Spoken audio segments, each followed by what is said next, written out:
person who is one of the main reasons we're here today, over 50 years since our inception. What do I say to the person who's one of the main reasons I am the trio professional I am today? My first significant interaction with Dr. Mitchem was when I was invited to a reception in his house. It was dusk, and I don't see very well at night. I was nervous, and after going to the bathroom, I exited back outside through the screen door. It was closed. I broke Dr. Mitchem's door in front of everyone. President Boiler, Kimberly Jones, fellow board members. My second was following dinner one night during a COE board meeting in Las Vegas. Dr. Mitchem asked me if I would like to sit in the hotel so he could answer a question I had asked on our way home. Dr. Mitchem and I talked for an hour about leadership. Well, he talked and I listened. I think Dr. Mitchem is the best teacher I ever had. What do I say to the person who's one of the main reasons we are here today, over 50 years since our inception? What do I say to the person who's one of the main reasons I am the trio professional who I am today? Dr. Mitchem, thank you. I can't imagine my life without a trio, and I can't imagine my life without having met you. NAEOP, please give a warm welcome for our opening keynote speaker, Dr. Arnold.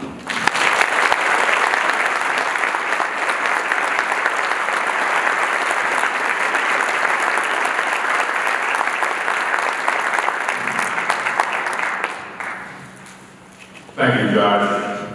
That was very, very kind. Thank you.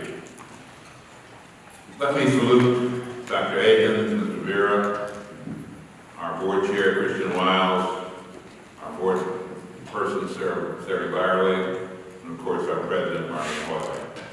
I'm just very happy to be here with all of you this morning.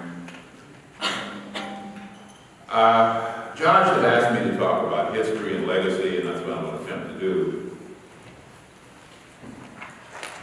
TRIO has received five appropriation increases in the last 5 years, 5 consecutive increases.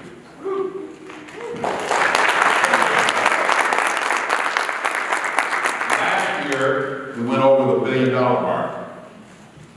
This year, about a month ago, we added another $50 million to that $1.1 billion.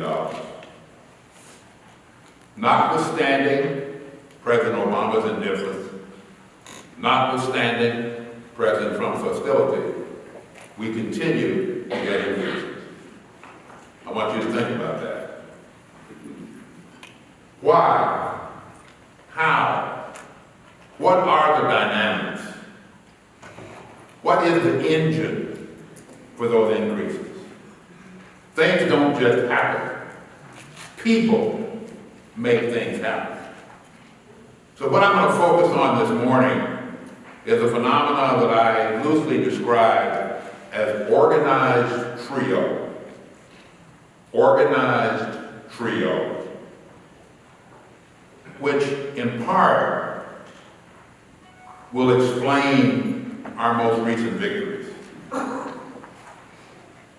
If you had to pick a year when this phenomenon of organized trio came into existence, it would be 1977.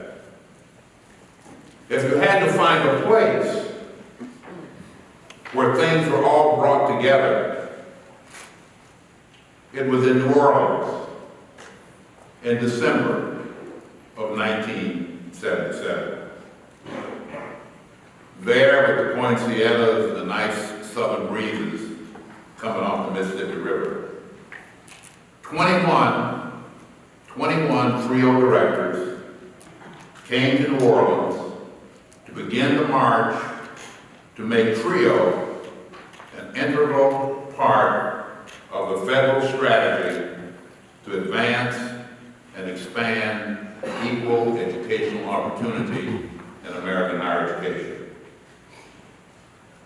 One of those people who was in New Orleans that morning came from this region, came from this town. Her name was Pearl Hill. She was the upper bound director at the University of Oregon. And she had just left a place that I'm sure some of you are familiar with, Port Ludlow, Washington. In December of 1977, about 2 weeks before the meeting in New Orleans, about 40 of your colleagues met at Port Ludlow.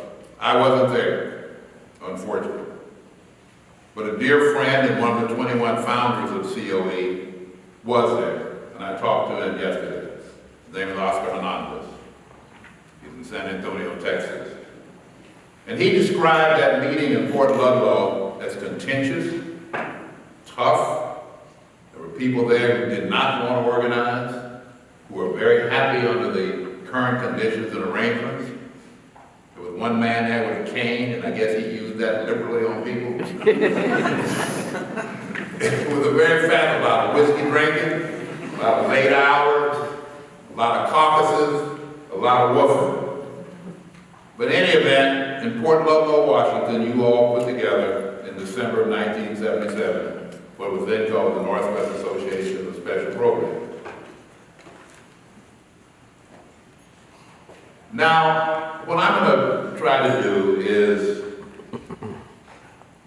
raise 3 broad questions and try to provide answers. First, what was the context for a series of organizational developments in 1977? In other words, what were the circumstances? What was going on? What was the social and political climate? Second, what drove 15 men and 6 women to New Orleans in December of 77? Why did they come in January of 78? Or why did they come in August of 77? They came in December of 77. By the way, of those 21, 5 are now dead. 5 including your first president, Pearl Hill. Third, and most importantly, since New Orleans, what lessons as a community have we learned? And what principles have emerged that have guided our conduct and our success since 1977? I think the answer to the first question is embedded in one singular phenomenon.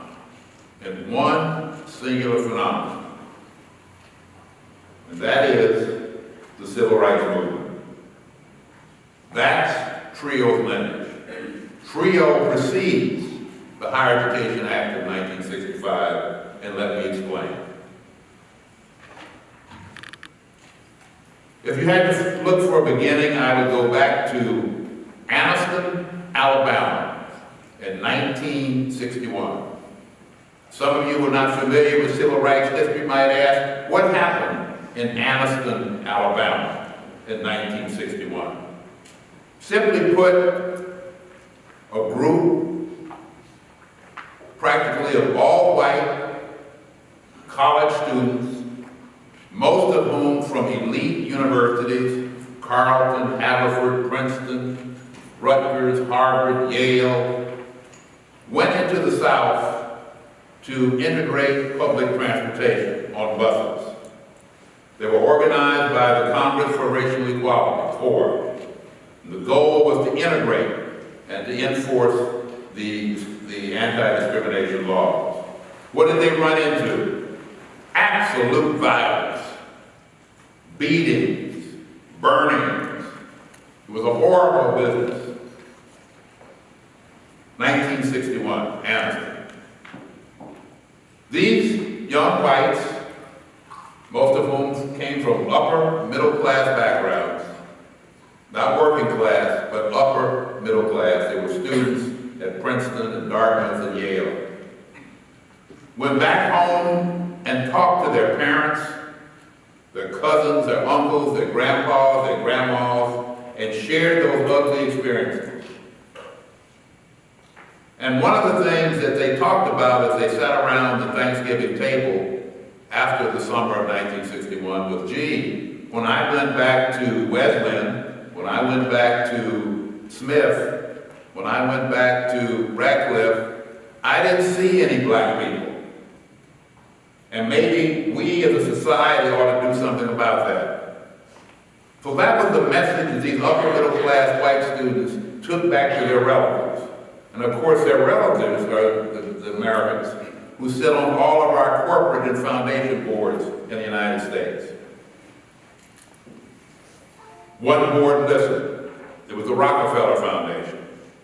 And the Rockefeller Foundation decided they would create a model program to bring, in quote, disadvantaged students, mostly African Americans, into these elite universities for intensive summer programs to prepare them and to motivate them to go to the best colleges and universities in the United States. One of those universities that was involved was Princeton.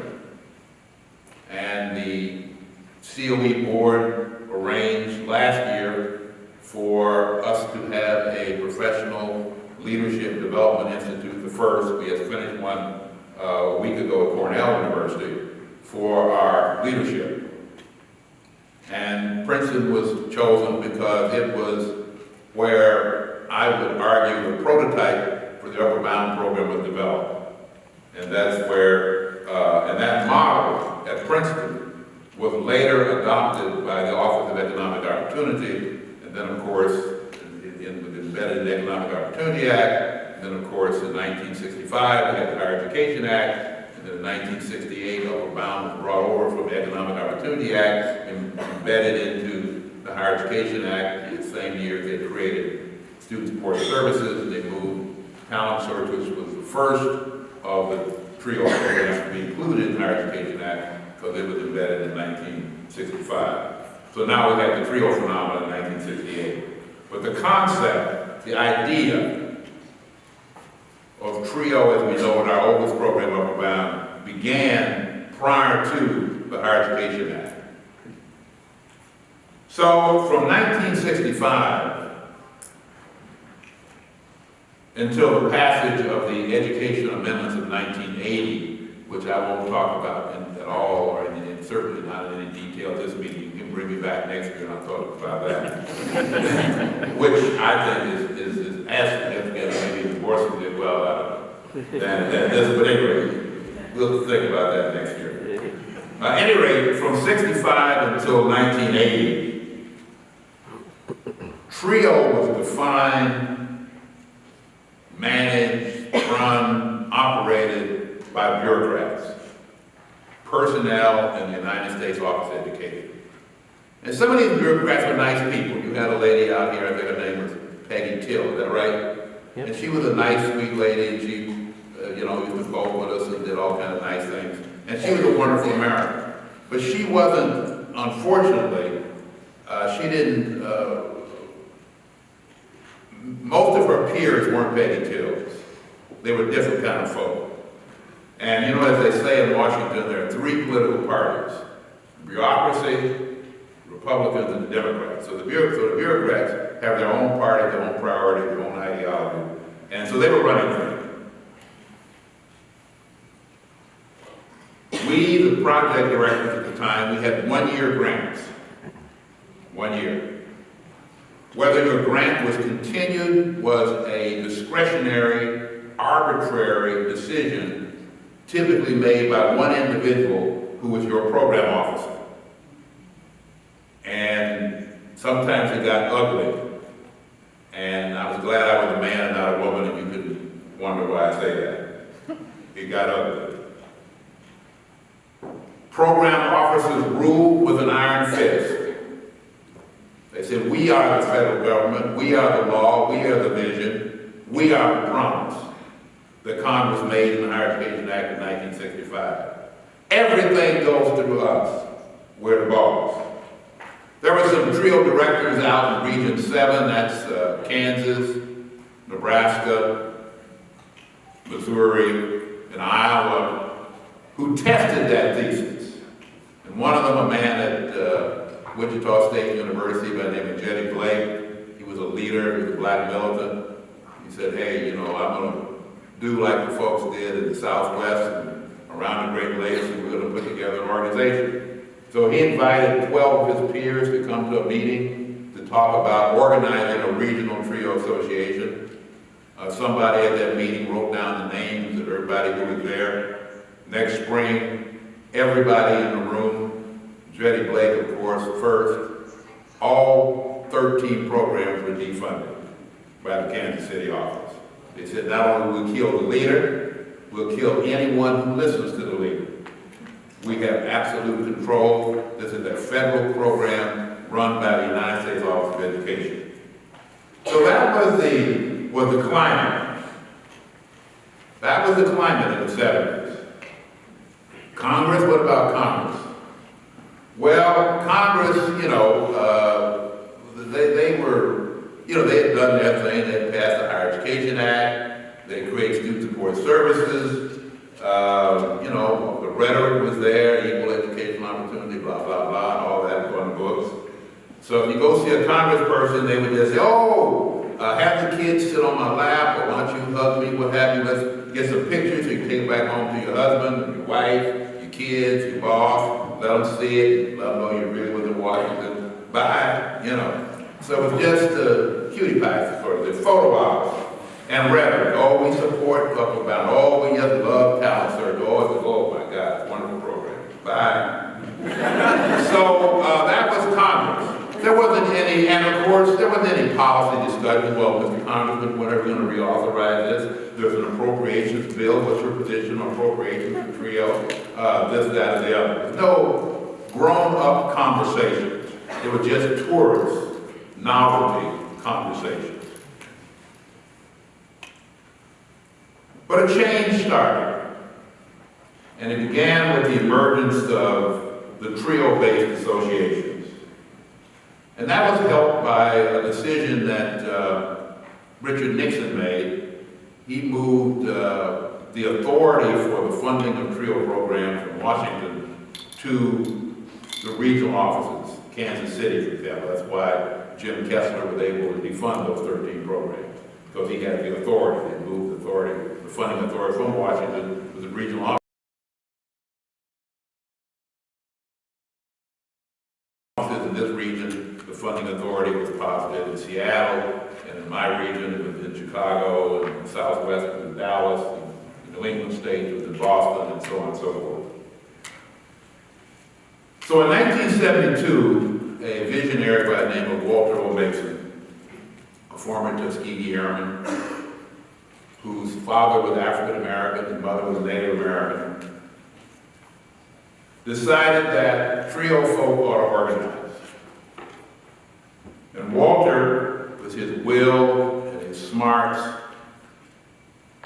put together the Southwest Association of Student Assistance Programs. That was the first regional trio organization. And then in 1974, those of us around the Great Lakes and myself, we created the Mid-America Association of Educational Opportunity Program Personnel, now known as the Educational Opportunity Association. And I was either the misfortune or fortune to be elected president that year, so there I was. Our focus was Washington. My friends and colleagues in the Southwest, their focus was management and evaluation. Neither management nor evaluation ever appealed to me. My focus was policy and power. I didn't feel comfortable standing in front of my students talking about, I'm going to do this, I'm going to do that, I'm going to take care of you, I want you to do the other, and I couldn't take care of myself. That is, I didn't have any assurances that I was going to get a grant again. I didn't have any control. I was just out there vulnerable selling wolf tickets about what I wish, but I couldn't back it up. I didn't like that feeling, that uncertainty. I didn't feel like a man under those circumstances. So it's time to get serious, folks. let's grab the bull by the horn. So that was my kind of view and vision. So I took that kind of philosophy to my board of directors. I also told my board of directors that we're stupid. We don't know very much. I knew there were some other Americans who were far ahead of us in the financial aid community. They had already organized. And so when I had my board meetings, I knew how I was stupid and I was the leader, so I knew that they was probably dumber than I was if they were following me. And I said that, so what we ought to do is at the end of every board meeting, we bring in someone a lot brighter than all of us to talk to us about policy, politics, power, all those things that the big folks talked about and seemed to do very well, which we didn't seem to understand or have any control of or any influence over. So at the end of every board meeting, I bring in people like Joseph Kosan, who was a former commissioner of education, Carleen Crumpton-Bowden, who was one of the first staff people to the budget committee, which was created in 1974, and a variety of good Americans who were a lot wiser and brighter and more involved in the real world than any of us were. And so I did that to kind of strengthen us, to build us up. And then we read books on power, policy, Tom Milan's book, Congress and the Colleges. So it became like a schoolhouse. And so it was both an intellectual enterprise, but also a very active enterprise. We were involved in trying to make a difference in Washington. In 1975, the New England Association was put together. And then in 1976, the Southeastern Association. So now we're beginning to move. Then we got the good fortune of a vehicle. What was that vehicle? And that was the Educational Amendments of 1976. What does that mean? That means that the United States Congress had decided in 1976 to reauthorize the Higher Education Act of 1965. They reauthorized it in 68. Again, remember, they created TRIO. They did it in 1972, and they created Basic Educational Opportunity Grants, which we now call Pell Grants, because they changed the name from BALG to Pell in 1980. So now they're going to reauthorize it for the third time in 1976. Remember who's running the show? The United States Office of Education. And so they said, oh, wow, here's an opportunity for us to put their ideas, some new ideas that they had come up with, into law. But they said, since America is a democracy and all that, somebody's going to ask us, did I don't know what they call us, the practitioners, the clients, I don't know whatever they call us, would they have had any input or influence on this department, the office, on to say, oh yes, we talked to the people, and the people like whatever it is, we're going to tell you that we're proposing. So the Office of Education set up a series of meetings around the country to get our feelings about what we wanted in the 1976 amendment. But these were sham meetings. They were sham meetings because the office already knew what they wanted, and they had a brilliant woman named Dot Bruce, absolutely brilliant, who was running their task force. She had PhDs and all kinds of people with her who was moving around the country. And we were just thinking about this, in a part-time way, but we were working with our students and all. We were asked to think about all these grand, complicated policy ideas. So clearly they had an advantage. And they just wanted to use us as a kind of a rubber stamp. So anyway, some of us recognized that game, and so we got involved. And when we did get involved, we knew what was going on. So we said we really had to figure out a way to get our ideas, our experience, our values, our views into law, and not someone else's. Anyway, we had some good fortune. We met the first congressperson who took us seriously, who didn't just see us as a photo model, and that was Congresswoman Shirley Chisholm of Brooklyn. Congresswoman Chisholm listened carefully. We developed a relationship with Congresswoman Chisholm, and out of that relationship, we were able to achieve two things in the Educational Amendments of '76. One was we were able to increase the authorization level from 100 million to 200 million. That was significant because the appropriation for TRIO had been stuck at 70 million for 3 years. And the argument that the appropriators used against us was, well, the authorizers don't have any real confidence in TRIO.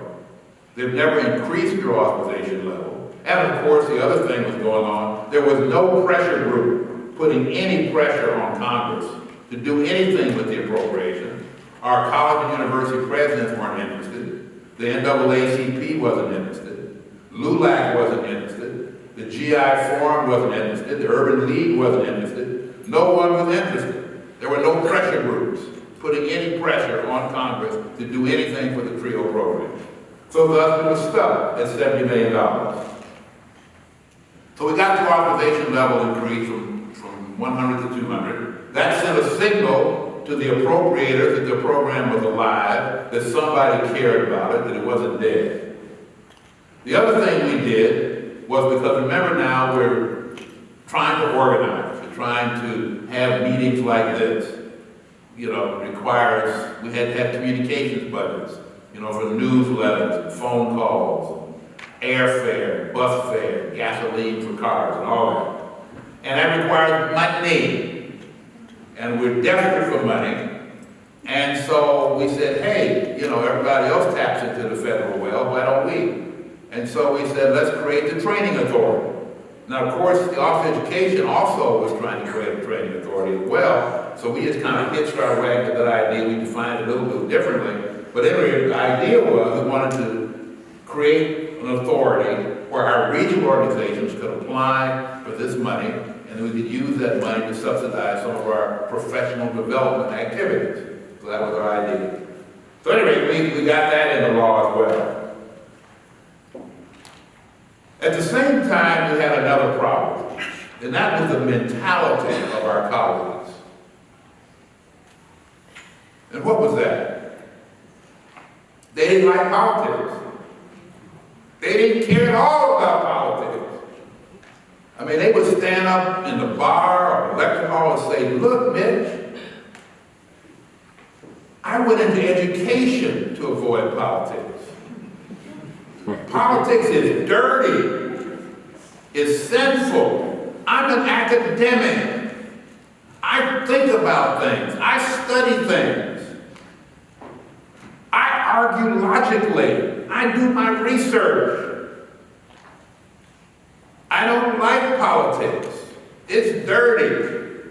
And the last time I asked somebody on my faculty, whatever campus they came from, nobody on campus liked it either. The professors didn't like it. The administrators didn't like it. Off somewhere on some campus was an office they called the Office of Governmental Relations. And they said some alcoholics was in that office. Because all they did was go sit around and drink and eat and talk to politicians. But aside from that alcoholics office, was nobody on campus interested in politics. The president was silent on politics. So there was no reinforcement. So we had to argue and fight with our colleagues about the value of their getting involved in politics. And to her credit, Shirley Chisholm helped us. And she went about and she said, you know, hey y'all, you're being very naive. Think about it, she would say. Politics is everywhere, even in your church. Even in your church. So for you to stand there and say that you don't want to get involved in politics to help other people's children is not fair or honest. It's not fair or honest. As an adult, you know that politics is everywhere. So anyway, that helped.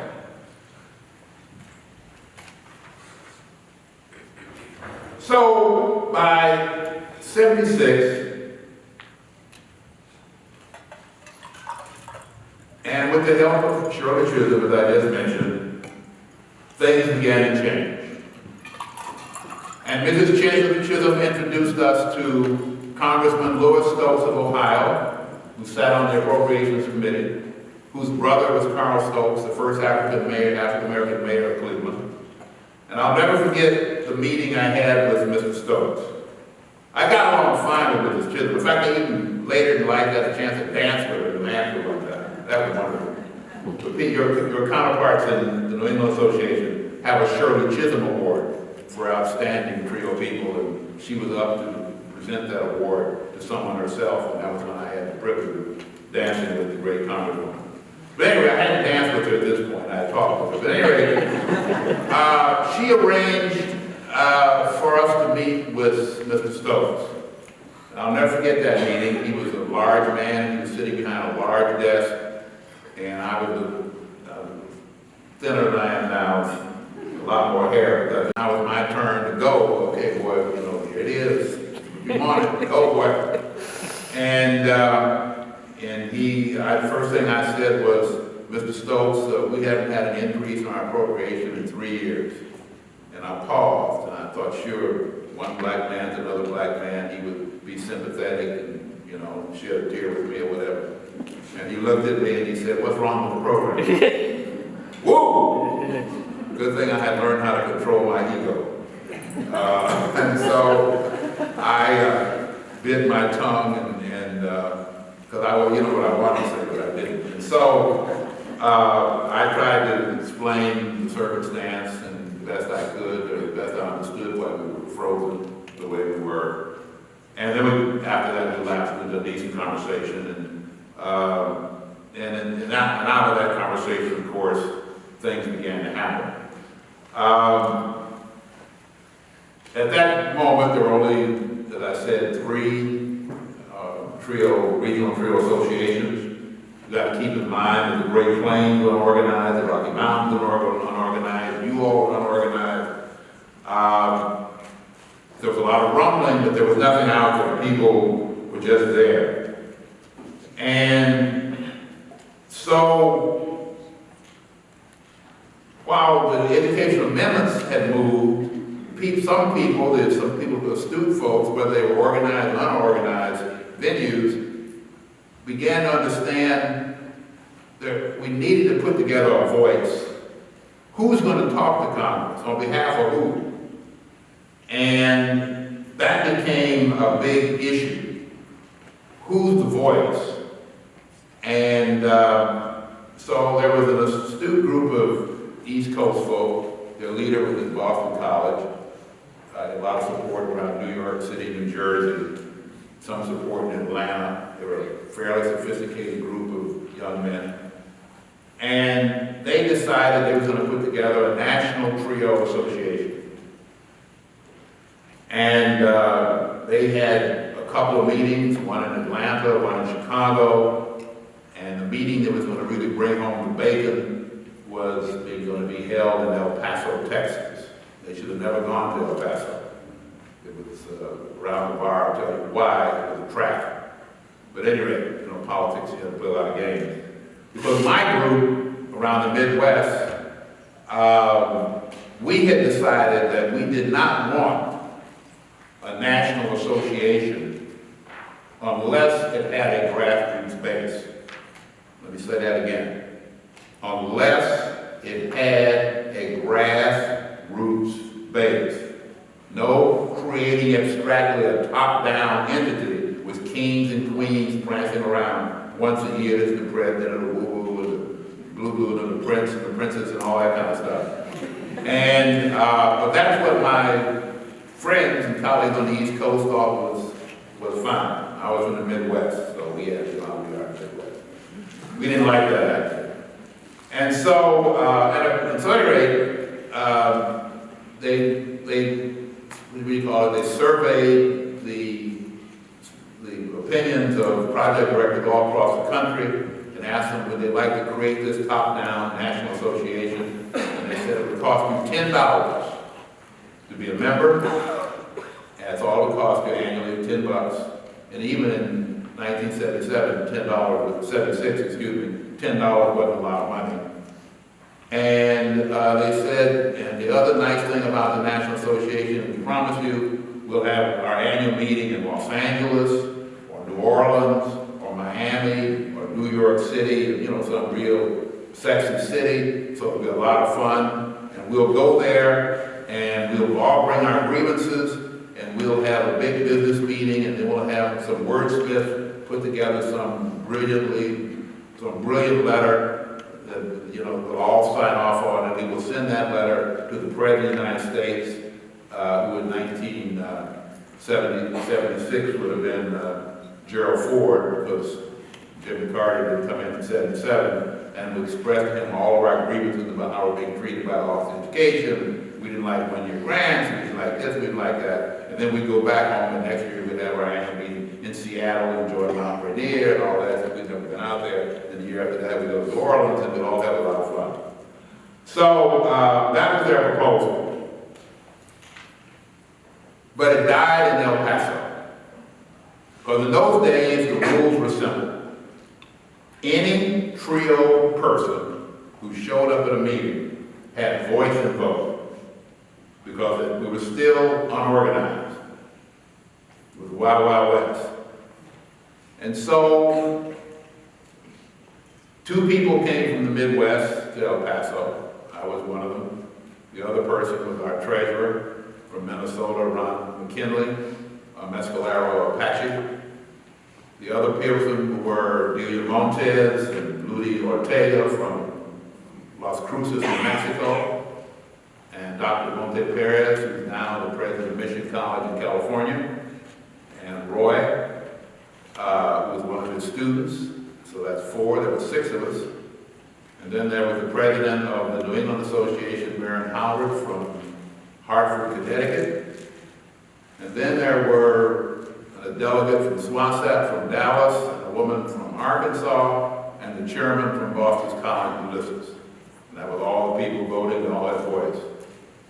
And so we had a discussion that morning, and we were sitting in this beautiful conference room on the top floor. One whole wall was all glass.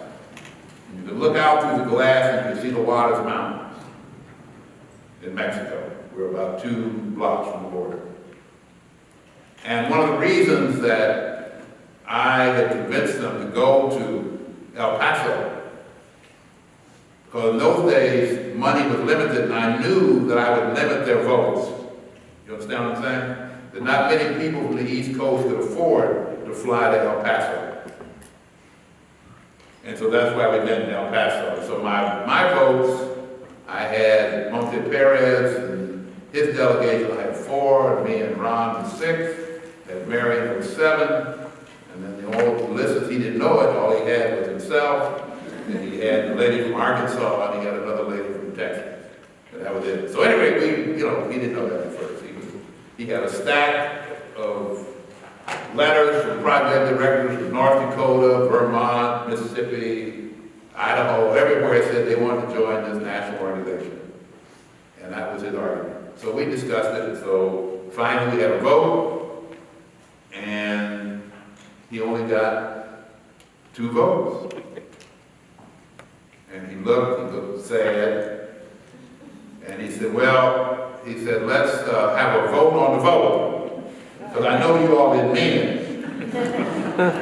This wonderful idea, and plus, you want to listen to the people. You see this stack of letters here. These are your colleagues, your brothers and sisters. They want a national. How can you sit here and vote against this wonderful idea? And so we voted against this wonderful idea twice. And then he said, well, let's go to lunch. So we said, okay. So he singled me out, because he had figured out by then that I was evil. And he put his arm around me, and he said, Mitch. He said, I want to tell you something. I said, what? You listen. And he pulled me close, and he said, there's a man in Atlanta who's agreed to give us $40,000. Now that was a lot of money in 1977, and it's still a lot of money today. They like that $10. He said who wanted to give us $40,000 that we create a national association here. He said, I didn't want to share that with everybody. This is, kind of secret, woo-woo, sophisticated stuff. Clearly you a leader or whatever, but now I'm bringing you to my bosom, and I'm going to tell you what's shaking, so when we come back after lunch, we can have another vote and get it right. So I said, Shelley, you go back and you tell that man that when we put together a national organization from the bottom up, we'll then take his $40,000.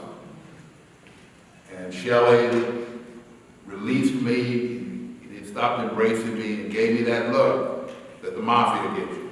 If I can't buy you, I'll kill you. Because the conversation don't make no more sense.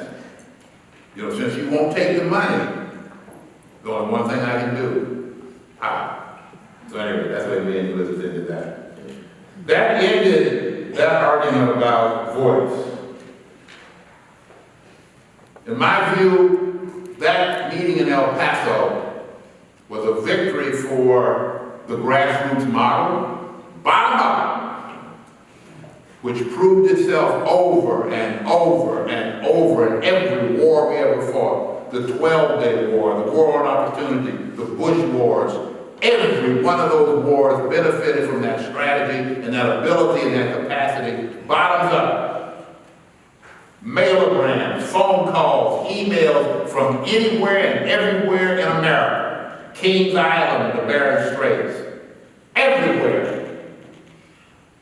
Politicians can't hide. There's no mountain high enough, no valley low enough, swamp, city crowded enough. You cannot hide from TRIO. Because we're grassroots. We come in black, white, blue, green, brown, yellow, red, every color, rural, urban, whatever. We got a story for you. We got a voice. We got an example. We got someone you can identify with that's just like you. Whoever you are sitting in Congress, we got you. We got you. Victory for the grassroots. The second thing that came out of that, the notion that associations had to be tied to effective advocacy. No more games. Oh, it's sweet, it's good, it works, ooh, we all and all that crap. It had to be real, like truck drivers and banks and railroads and unions. It had to be real. You had to deliver the mail.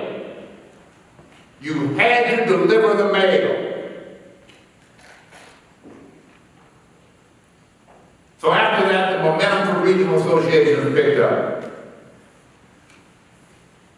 And so the road to New Orleans, in the year that Jimmy Carter became president, though he didn't have anything to do with it. And not picking on Jimmy. Ronnie didn't have nothing to do with anything. And Bill didn't have anything to do with anything. And George didn't have anything to do with anything. And Herbert didn't have anything to do with anything. And Obama didn't have anything. And you know Trump ain't got nothing to do with anything in terms of this program. So none of them had, not one president ever made a difference one way or the other. So I ain't picking on Jimmy, okay? But it happened to be his first year in office, 1977. And that's when the money began to move. From 70 to 85, 85 to 115, 115 to 145. And we had some help. Because we didn't have any money, so we needed people, resources. And who helped us? Students helped us. What students? The National Student Lobby, the United States Student Association, David Rose and Joe Packer, people who were leading these organizations, assisted us. When we didn't have an office in Washington, there are people I could depend on who lived there, who were students with the National Student Lobby, who kept us informed when we didn't have people on the ground the way Maureen and them have now. When we were little kids, now we're grown, right? So we got our own lobbyists and hearing aids and all that kind of stuff, you know. Microphones and all that highfalutin stuff and all that. But we didn't have none of that.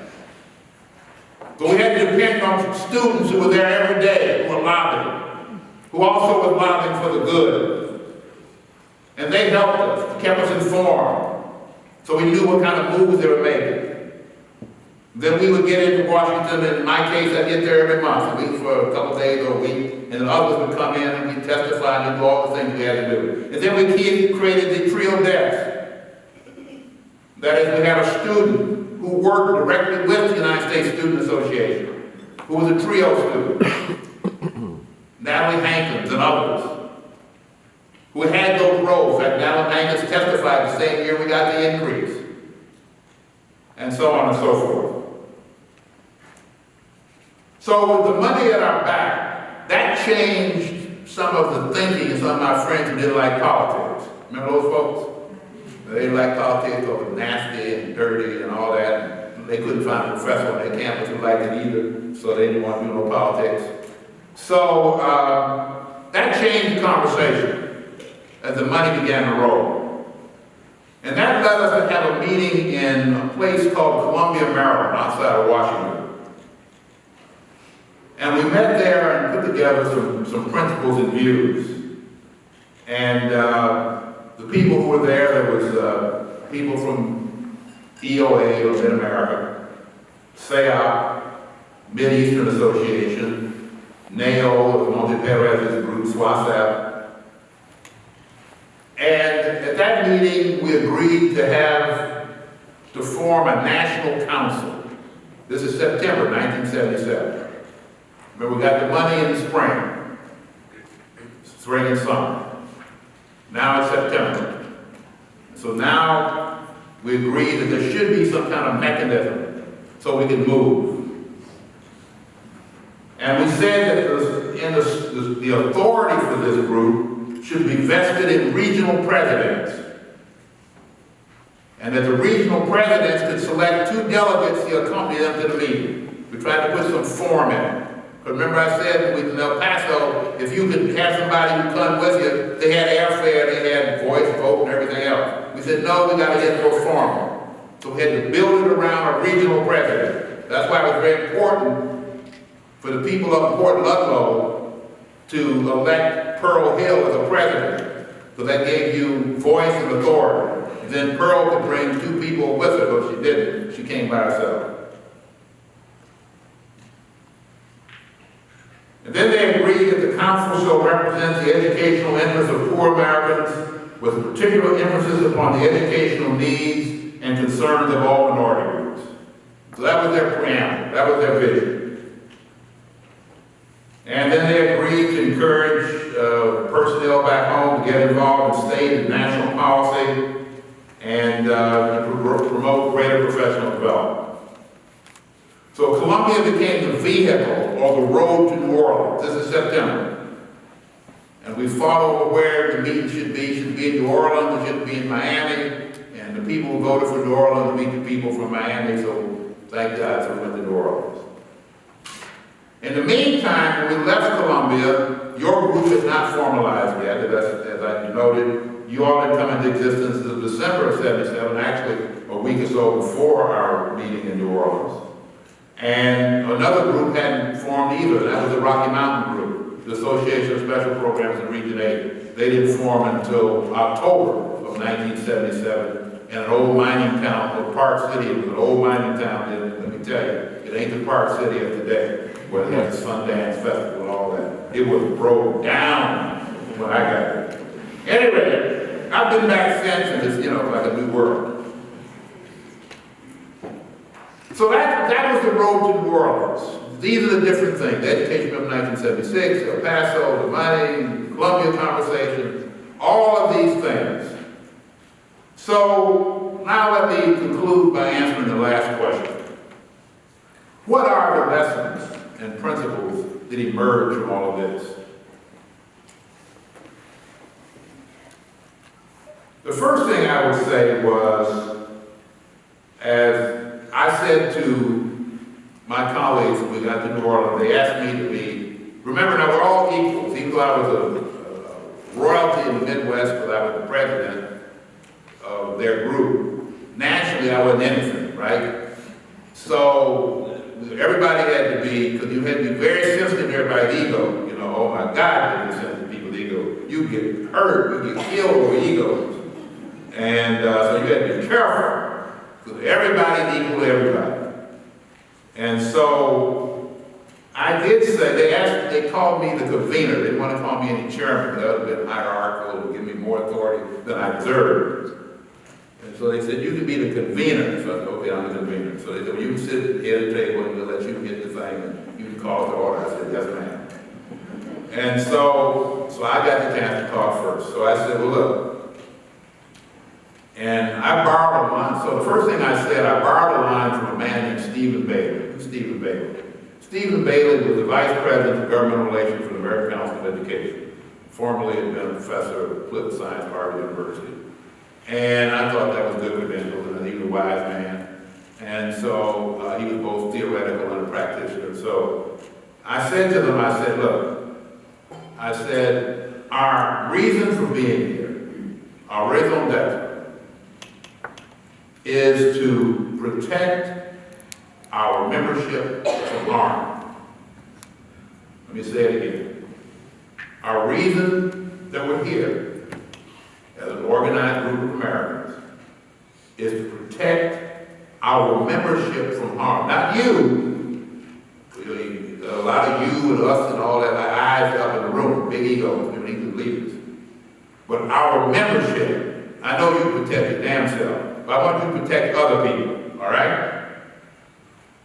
The whole notion that I learned in the Midwest from one of my mentors, that we're a family. We're a family of professionals.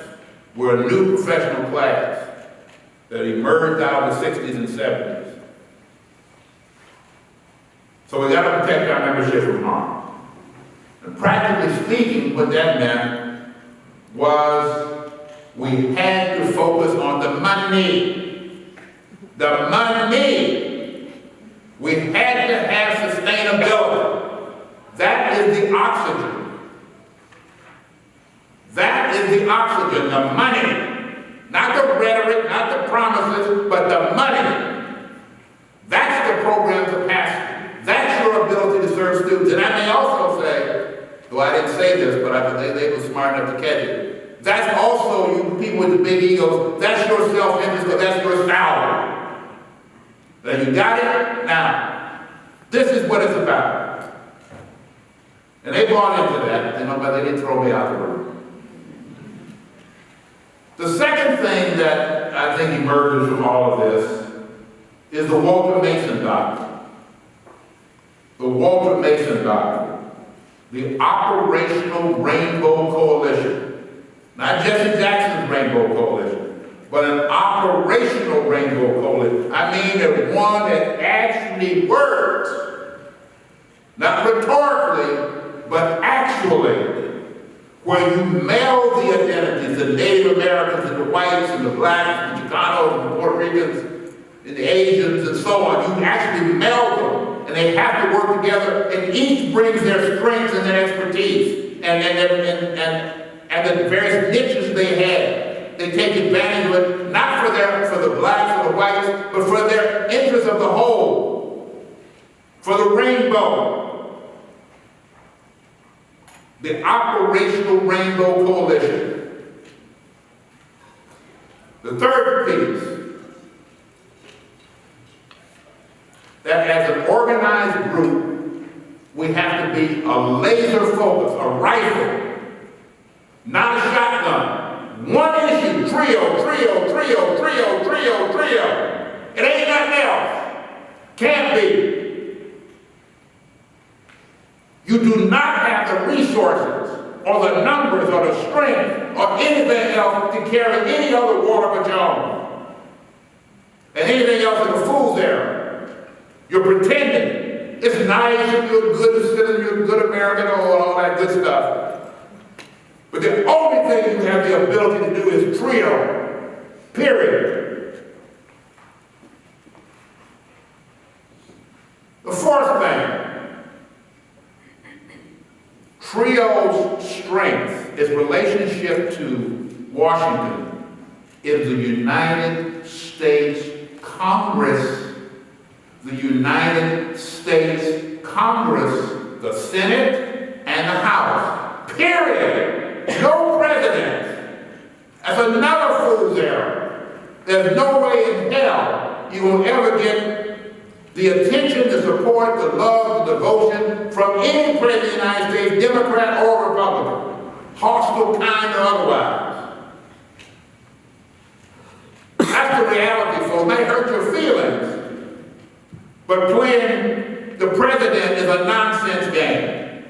And I can go on and on about the dumb, the Twitter. And some of you have lived long enough to see it. I mean, has anybody been in a room for, all of y'all have lived for the last 10 years. Everybody is older than 10, right? So you was alive when Obama was president, right? He was a good president. He was a good one, all right? Do you get my point? Okay? Now you got the bad one made, depending on your politics. Do you get my point? Neither one of them can help. So, how do we overcome liberal indifference and conservative hostility? Liberal indifference and conservative hostility. We're bipartisan. We love everybody. And we want everybody to love us. The Tea Party, the Black Caucus, everybody.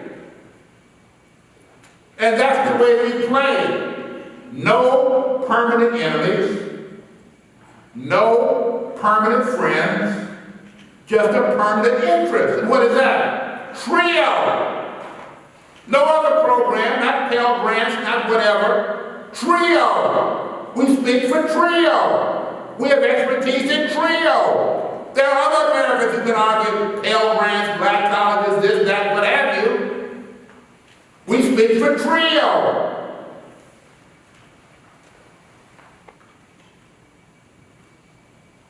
Five, Trio must be and is one line item in the federal budget.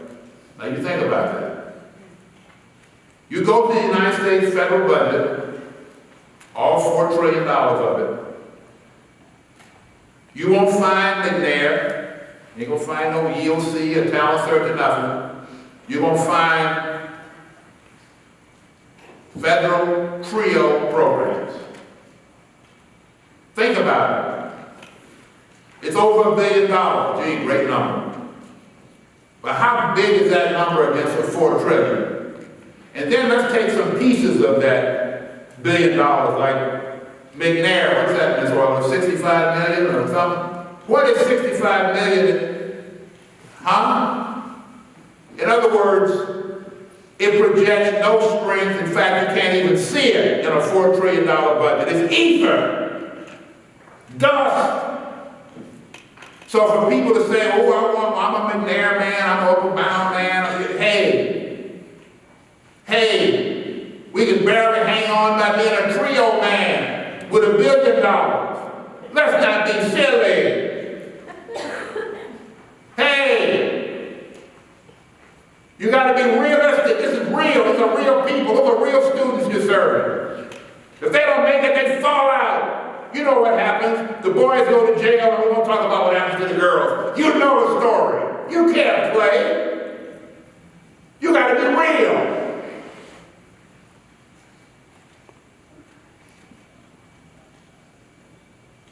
Another principle is a recognition that there are no final victories in politics. That might hurt your feelings. Maybe make you don't feel as good about your billion as you do. But I want to say it to you and look you in the eye. There are no final victories in politics. We have to continue to struggle and struggle and struggle and struggle to keep what you got and to get some more. There's no final victory. Yeah, we got a right to celebrate, toss a whiskey or a beer because we got our billion, we just got our little 50 million that Trump signed into law. Hey, that's great. We can dance one time. But then after we get to dancing, let's go back to work, okay? And lastly, I want to leave you with this thought.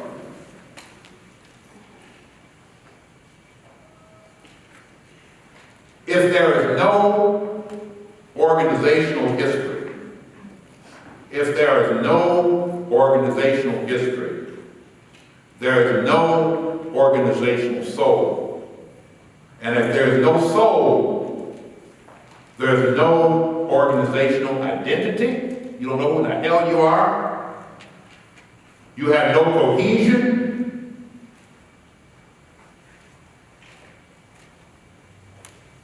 So you have to have these elements.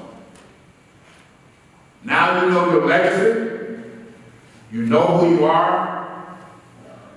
And here we are, and move forward, and thank you very, very much for my being here. Thank you.